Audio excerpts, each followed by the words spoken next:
because UK offers a post-study work visa. So is it easy to, find a company who will be willing to sponsor your work visa after your PSW tenure gets over? So do you actually recommend people that, when they come to UK, it is better to have some sort of work experience before you, start your masters abroad?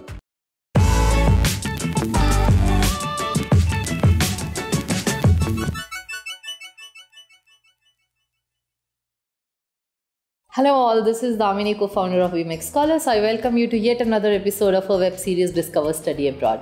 Today I have Nishant here with me, who is a fellow YouTuber, and he also produces a lot of content on Instagram for students who are aspiring to study in UK. So he went there as a student and he's working full-time right now on his PSW. So he has a lot of insights about, part-time jobs, how do you find that, and about full-time jobs, how was his journey of finding a full-time job. So I think we are going to learn a lot from him. Let's talk to him. Hi Nishant, thanks a lot for taking time on a weekend and for joining us for this session. I'm sure it's going to be very informative for my viewers. So Nishant, before we start, can you give a brief introduction about yourself for my audience?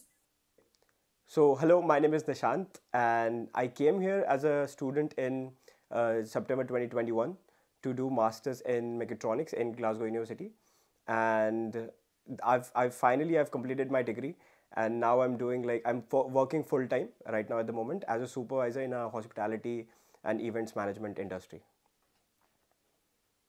So okay. Yeah, that's about me. Okay, great. Okay, so Nishant, you are studying at one of the most beautiful places on earth in Scotland at University of Glasgow. So I wanted to ask, how was the whole experience as a student studying in such a beautiful place? Well, the experience was first and foremost, it's like phenomenal. It's one of a kind experience. I've never had that before in my life because I'm already used to studying in Indian universities and Indian colleges and schools. But this coming to Glasgow University, coming to like international land was like first time thing, and I was mesmerized. But at the same time, not gonna lie, I don't want to sugarcoat this for everyone, but it was hectic for me, like as a student, because I was coming here for the first time and I had so many things, so many stuff to do. Everything was on my shoulder, and it's like jam packed here. It's just like 1 year's masters, so you have to do like literally everything, like starting on from like you have to submit your assignments, you have to do your dissertation, you have to do your classes. All of those things. You have things to do, you have people to meet, you have places to visit, all of those things. So I think it's 1 year is like everything is jam packed. You don't have like loads of time with you like to do everything. But I think it's kind of a mixed experience that I had. Yeah. I think you have put it so nicely how the student life is. I could relate to each part of it when even I was in the UK for 1 year masters. It's just so many things in that 1 year. So before we go deeper into that, Nishant, I wanted to ask you that you went for this course which sounds very unique, MSc in Mechatronics, and I'm assuming it's like a mix of mechanical and electronics. So was it related to something you studied back in India at your graduation level, and what this course is like?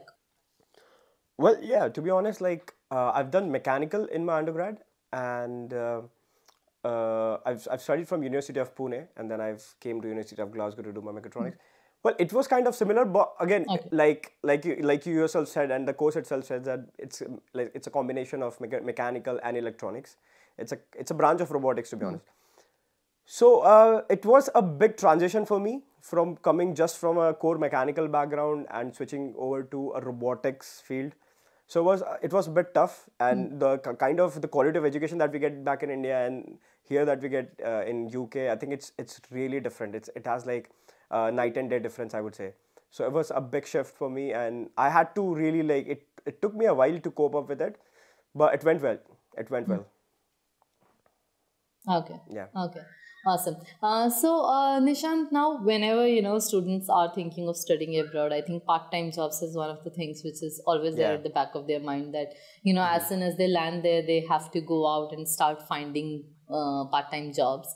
So I wanted to understand what kind of jobs you had while you were studying, and how did you find one? So, like initially when I came in, like the lockdown was still calming down. We had to like still quarantine for 10 days and everything. So it was like I was online.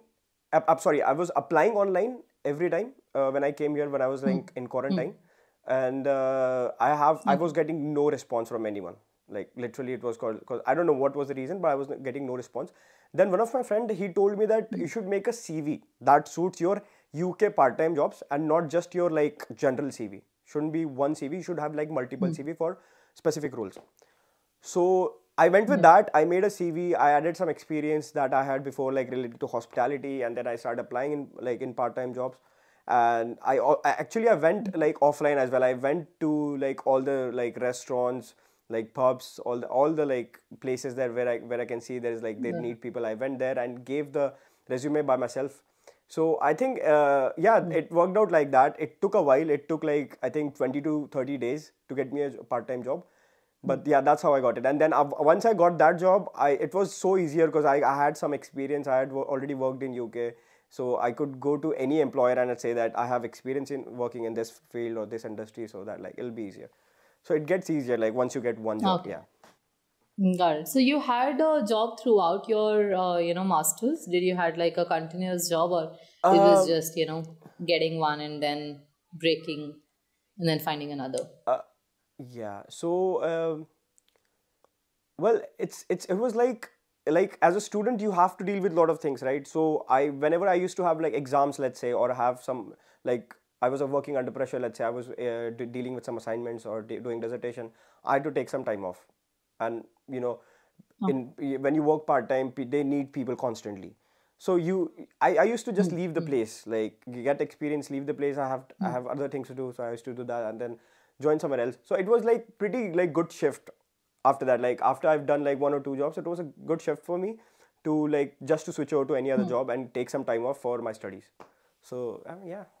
Okay. Okay. Okay, got it.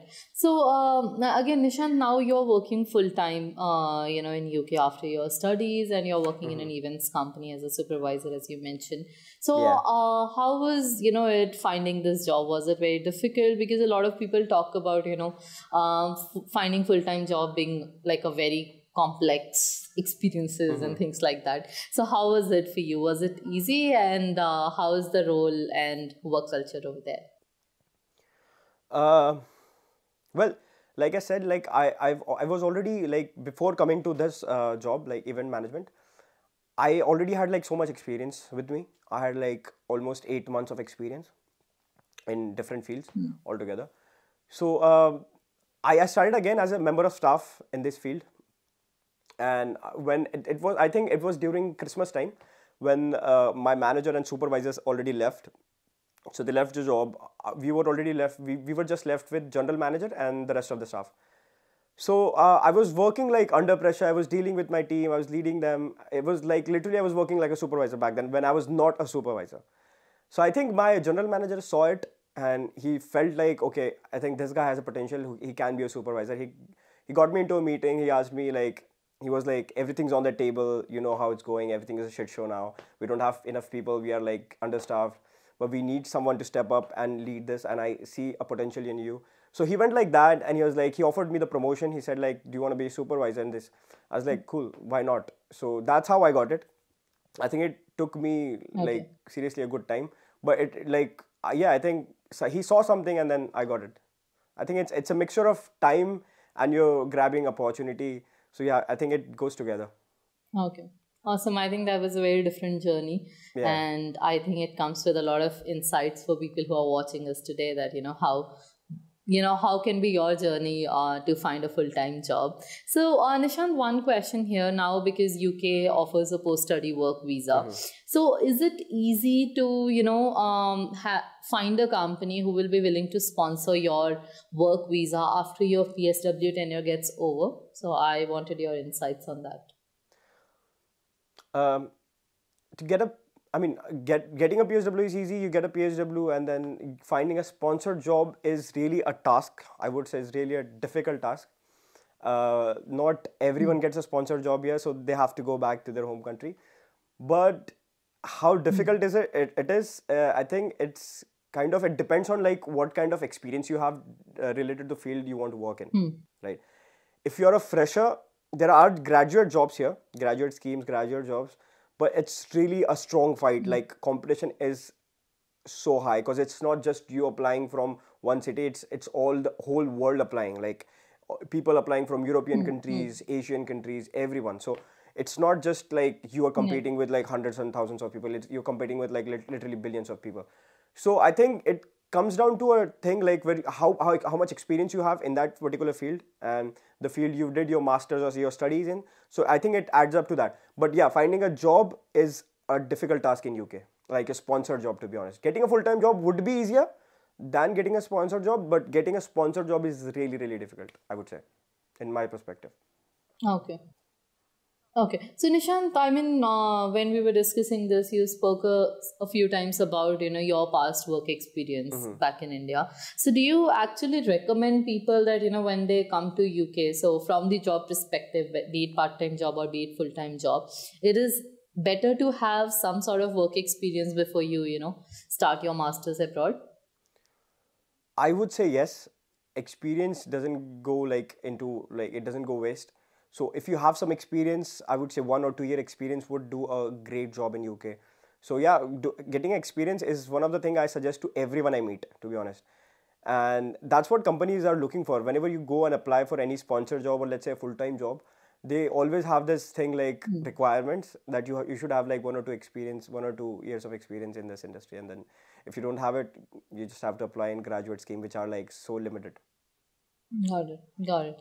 So fine. I think that's a probably very golden tip for all the people who are watching this, that Nishant, clearly told you it helped him finding a part-time job. It helped him find a full-time job. So, have some work experience. I think it always shines on your resume. So, Nishant, before we conclude this session, I wanted to ask you, are there any tips you would like to give it to our viewers who are aspiring to study in the UK and, are in the stages of, applying for it right now? Well, to be honest, yeah, I have like so many things to say, but like since we're running short on time, I would say this. See, when you're coming to UK or going anywhere, let's say USA or Canada, right? You're going anywhere studying abroad. The life that you're going to live there is going to be 100% different that you lived your entire life back in wherever you came from, like your home country. Because everything's going to come and then, like you have to deal with loads of things, like literally loads of things, your family issues. You'll see issues that you've never seen before. And not just the university issue or the money issue or the financial issues. It will be so many different things that will come like in one time, and you have to deal with it. So I would say be mentally prepared for it before you come here. I don't want to demoralize you or demotivate you regarding that, but it's really a good journey. I don't regret a penny that I came here, but it's just like you have to be mentally prepared that you have to deal with it, and you're going to be independent here. You're going to be alone. No friend of yours or no relatives or no family of yours, even if they are here, they're not going to help you. So you have to be alone. You have to deal with your problems yourself. You have to find a solution. And there are so many things that you have to do on your own, right? So I think if you're mentally prepared to come here and make a new start, make a new life, so I think that's everything. So just be mentally prepared. That's my tip.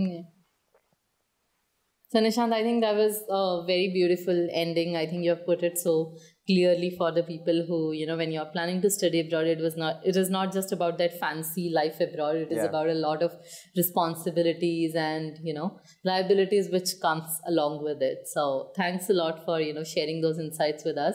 Thanks for this wonderful session. And I'm thanking you again for coming over a weekend and sharing these insights with my viewers. Thank you.